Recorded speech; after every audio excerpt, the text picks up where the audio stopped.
সকল বন্ধুদের কৃষ্ণা রান্নাঘর উইথ ভিলেজ ফুডে অনেক অনেক স্বাগত জানিয়ে আজকে রান্নাবান্না শুরু করব। আর আজকেও শীতকালের স্পেশাল একটা রেসিপি নিয়ে চলে এসেছি। এই দেখুন, শীতের টাটকা ধনেপাতা। এই ধনেপাতা দিয়ে আজকে বানাবো পুরি, আর তার সাথে থাকবে পনির ছোলে মশলা। তো প্লিজ বন্ধুরা একদম ভিডিওটা প্রথম থেকে শেষ পর্যন্ত দেখতে থাকুন। আর ধনেপাতার একদম মশলাদার পুরি, মানে গরম গরম দুর্দান্ত খেতে লাগে। তো চলুন রান্নাবান্না শুরু করে দিই। পনির ছোলে মশলা বা চানা মশলা বানানোর জন্য এখানে তো কাবলি ছোলা আমি ভিজিয়ে রেখেছিলাম রাত্রিতে। ছোলাগুলো ভিজে কত বড় বড় হয়েছে দেখুন। প্রথমে কাবলি ছোলাগুলো একটু সিদ্ধ করে নেব, তার জন্য আমি একটু প্রেসার কুকার ব্যবহার করছি। প্রেসার কুকারে করলে কি হয়, খুব তাড়াতাড়ি সিদ্ধটা হয়ে যায়। এর মধ্যে জল দিয়ে দিচ্ছি, লবণ, অল্প হলুদ গুঁড়ো, একটা তেজপাতা ছিঁড়ে দিচ্ছি, দুটো এলাচ, দুটো লবঙ্গ আর এক টুকরো দারচিনি, দুটো কাঁচা লঙ্কা,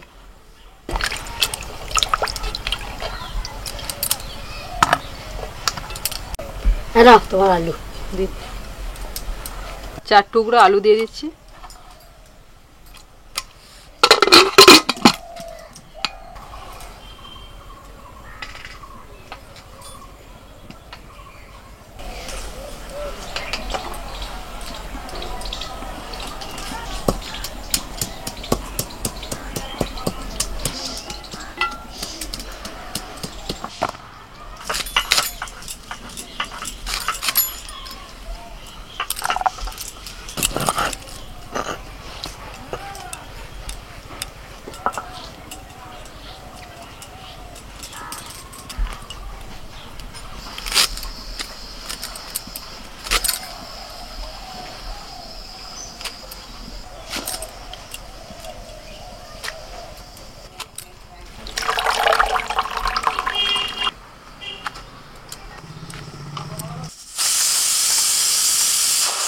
একটা সিটি পড়লেই মা।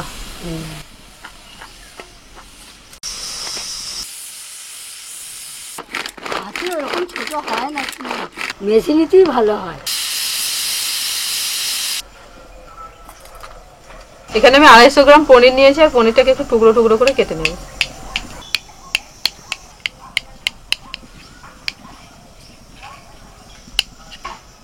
ধনেপাতা পুরি বানানোর জন্য বেশ অনেকটা পরিমাণে ধনেপাতা নিয়েছি, আর ধনেপাতাটাকে 2 খাদি করে ভালো করে ধুয়ে নিয়েছি। এখন এর মধ্যে দিয়ে দিচ্ছি 2 টুকরো পেঁয়াজ, 4-5 কোয়া রসুন, ছোট ছোট টুকরো 4 টুকরো, 4-5 টুকরো হচ্ছে আদা, 4টে কাঁচা লঙ্কা।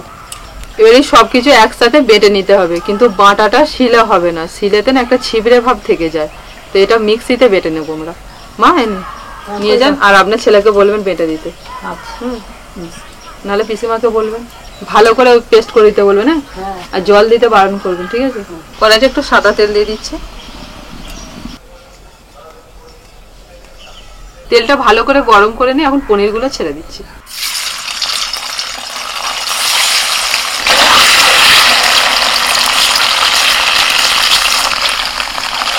পনিরের মধ্যে হালকা হালকা কালার এসে গেছে, আর বেশিক্ষণ ভাজবো না, এরকম হালকা কালার এলেই তুলে নিতে হবে, কারণ বেশি ভাজলে পনির শক্ত হয়ে যাবে।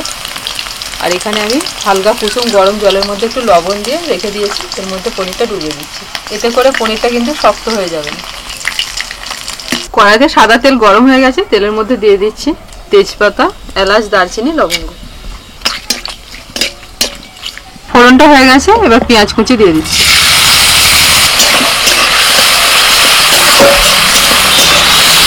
এরকম হয়েছে। হ্যাঁ, ঠিক আছে, মিহি হলেই হবে। পেঁয়াজটা ভাজা হলে ওর মধ্যে আদা রসুন বাটা দিচ্ছি। আলুগুলো খুব ভালো সেদ্ধ হয়েছে। এবার দিচ্ছি টমেটো কুচি,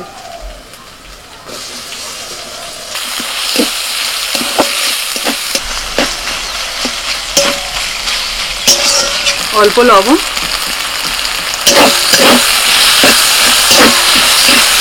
সামান্য হলুদ গুঁড়ো, অল্প একটু কাশ্মীরি লঙ্কার গুঁড়ো, লাল লঙ্কার গুঁড়ো, একটু জিরে গুঁড়ো দিয়েছি, আর দিচ্ছি ধনে গুঁড়ো। সামান্য জল দিয়ে দিচ্ছি। মশলা থেকে একটুখানি তেল ছাড়া ছাড়া হলে এবার এর মধ্যে দিয়ে দিচ্ছি ফেটে রাখা টক দই।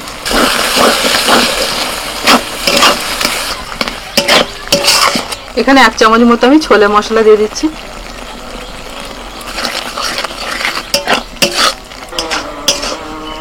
এবার সিদ্ধ করা কাবলি ছোলাগুলো দিয়ে দিচ্ছি।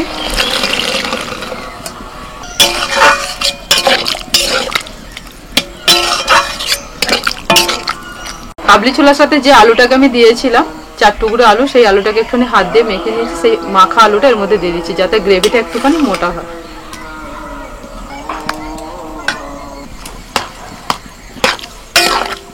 জল সমেত পনিরের টুকরোগুলোকেও দিয়ে দিচ্ছি।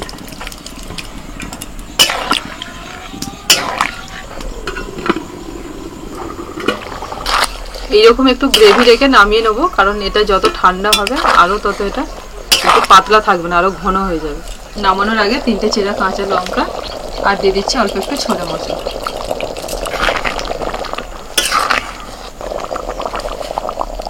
এবার ধনেপাতার পুরি বানানোর জন্য ময়দাটা মেখে নেব। প্রথমে দিচ্ছি লবণ, ময়ানে দিচ্ছি সাদা তেল,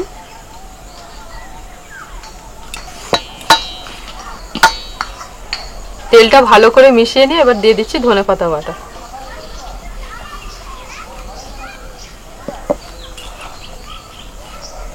সামান্য একটুখানি জিরের গুঁড়ো দিচ্ছি। ময়দার মধ্যে কোনো রকম জল দেব না, শুধু এই ধনেপাতা বাটাটা দিয়ে আস্তে আস্তে মাখতে থাকবো। ধনেপাতা বাটার মধ্যে আমি পেঁয়াজ আর রসুন দিয়েছি। কেউ যদি মনে করেন যে পেঁয়াজ রসুন খাবেন না, পেঁয়াজ রসুনটা অনেকে আঁশ মনে করেন, তো সেই ক্ষেত্রেতে কাঁচা লঙ্কা, আদা আর গোটা জিরে দিয়ে ধনেপাতাটা বেটে নেব।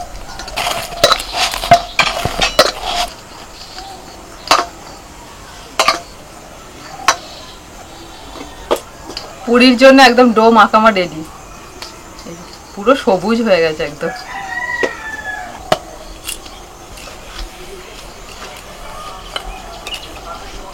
যেরকম আমরা লুচি পুরির জন্য লেচি কাটি, ঠিক সেই রকম ভাবে কেটে নিচ্ছি।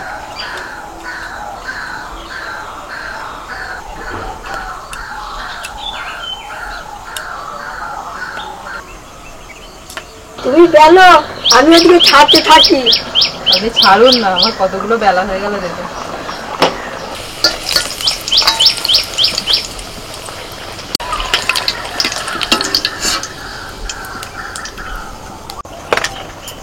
কিরম ফুলছে দেখো শুধু। কে ভাজছে দেখতে হবে তো। আপনি ভাজছেন বলে কথা। না তা নয়, মাথা বেলার কাছে আবার কাজ আছে।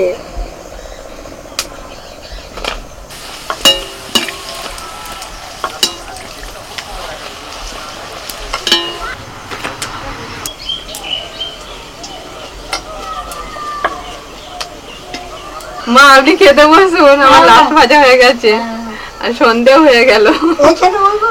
হ্যাঁ বসুন, ওই আলোর দিকে বসুন, এখানে পুরো অন্ধকার হয়ে গেছে, দেখাই যাচ্ছে না। তুমি এসো, একা একা ভালো লাগে না। এই তো যাচ্ছি। এসো।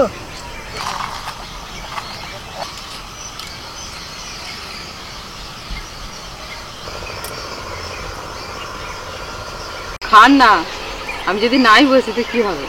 তাই বলে হয়? আপনি হচ্ছেন আমাদের টেস্ট করার স্পেশালিস্ট। হ্যাঁ, সমস্ত রান্না টেস্ট করে বলবেন কেমন হয়েছে। দারুণ হয়েছে, একদম অসাধারণ।